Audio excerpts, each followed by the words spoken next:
So what I would like you to take away from that particular thing is that when I discuss writing, I'm giving you hints that can be helpful if you're writing in English, that can be helpful if you're writing in Chinese.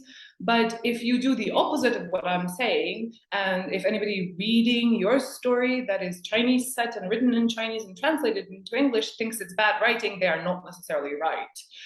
They are just very used to their own story structure in their own story tradition, and you keeping yours does not make it bad writing automatically.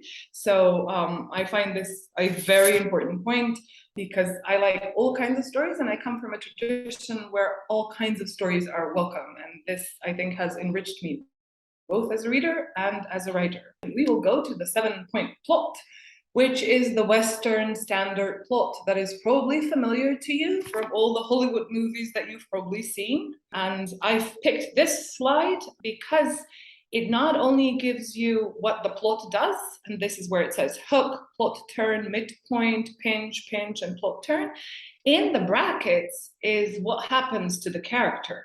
So at the beginning, when it's hook, it's a starting state. And what does the character try to do in plot turn 1? They try to fix some problem, and in pinch 1 they fail, and then they try it again and they fail, and then they try and the world falls apart before they manage to actually succeed and have some kind of resolution. So that's your standard, right, plot.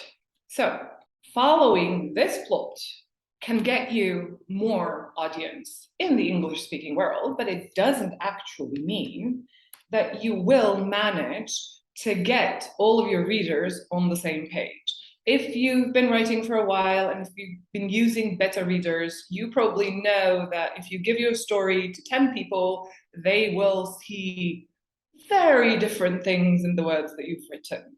So that's a given, right?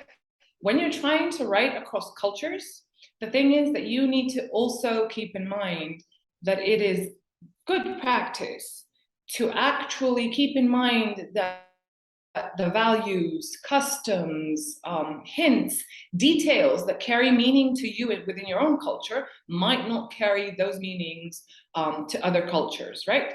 The easiest way to do that is to have beta readers outside of your culture, as in the culture of your target audience, be it the next neighboring country or the US. It doesn't matter, just check.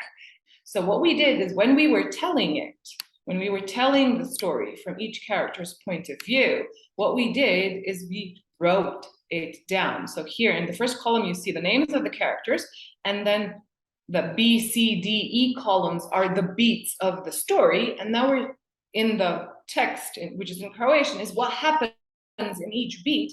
Yellow one is where it happens. Okay, so this proved to be a stroke of genius when you have to juggle a lot of characters, because while you're telling it from a certain character point of view, you will forget things that aren't happening to them. But these are things that still need to happen in the plot for it to move forward. So you switch characters and then you see it from their point of view and discover what you've forgotten in the version of the first character. And it also enables you to set a timeline.